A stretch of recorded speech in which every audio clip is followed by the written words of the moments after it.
जम्मू कश्मीर में अनुच्छेद 370 निरस्त होने के बाद पहली बार हुए विधानसभा चुनाव में नेशनल कॉन्फ्रेंस कांग्रेस गठबंधन की जीत हुई और उमर अब्दुल्ला को केंद्र शासित प्रदेश जम्मू कश्मीर का पहला मुख्यमंत्री चुना गया।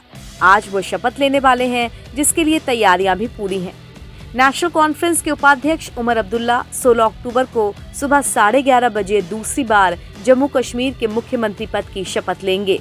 धारा 370 हटने और पूर्ण राज्य का दर्जा खत्म होने के बाद वो जम्मू कश्मीर केंद्र शासित प्रदेश के पहले सीएम होंगे। विधानसभा चुनाव में जीत हासिल करने के बाद उमर अब्दुल्ला ने सोमवार को सरकार बनाने का दावा पेश किया था। फिर एलजी मनोज सिन्हा ने उन्हें सरकार बनाने का न्योता दिया। 1998 में अपनी राजनीति शुरू करने वाले अब्दुल्ला को सीपीएम, आम आदमी पार्टी, कांग्रेस के अलावा 5 निर्दलियों का भी समर्थन हासिल है। शपथ ग्रहण समारोह के आसपास सुरक्षा व्यवस्था कड़ी कर दी गई है, क्योंकि इस कार्यक्रम में कई वीवीआईपी शामिल होंगे। शपथ ग्रहण समारोह में शामिल होने के लिए इंडिया गठबंधन के घटक दलों को भी निमंत्रण भेजा गया है।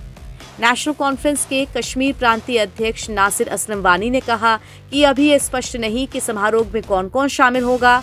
हालांकि कांग्रेस के वरिष्ठ नेता ने जानकारी दी कि मल्लिकार्जुन खड़गे, राहुल गांधी और प्रियंका गांधी शपथ ग्रहण समारोह में भाग लेंगे। वहीं कुछ राज्यों के मुख्यमंत्री और प्रतिनिधि भी इसमें शामिल होंगे। जम्मू कश्मीर विधानसभा में बहुमत का आंकड़ा 46 है। जम्मू कश्मीर विधानसभा चुनाव में नेशनल कॉन्फ्रेंस को 42 सीटों पर जीत मिली थी। उसके गठबंधन में शामिल सीपीएम को 1 और कांग्रेस को 6 सीटें मिली थी।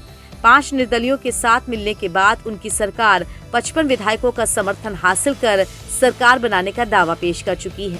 उमर अब्दुल्ला ने 2 विधानसभा सीटों गांदरबल और बडगाम से जीत हासिल की। सूत्रों के अनुसार शपथ ग्रहण के बाद वो बडगाम सीट से इस्तीफा दे सकते हैं। गांदरबल से उनके दादा शेख अब्दुल्ला 1 बार और पिता फारूक अब्दुल्ला 3 बार विधायक रह चुके हैं।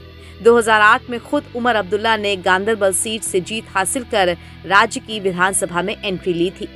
जम्मू कश्मीर पुनर्गठन अधिनियम 2019 के तहत तय नियम के मुताबिक जम्मू कश्मीर की मंत्री परिषद में सदस्यों की संख्या विधानसभा के कुल सदस्यों की संख्या के 10% से अधिक नहीं हो सकती है।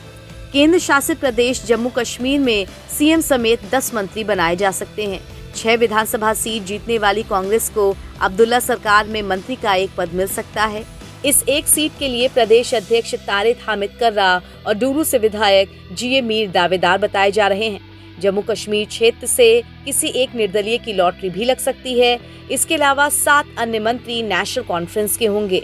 मंत्रियों की रेस में इम्तियाज मुफ्ती को हराने वाले बशीर अहमद शाह वीरी भी शामिल हैं।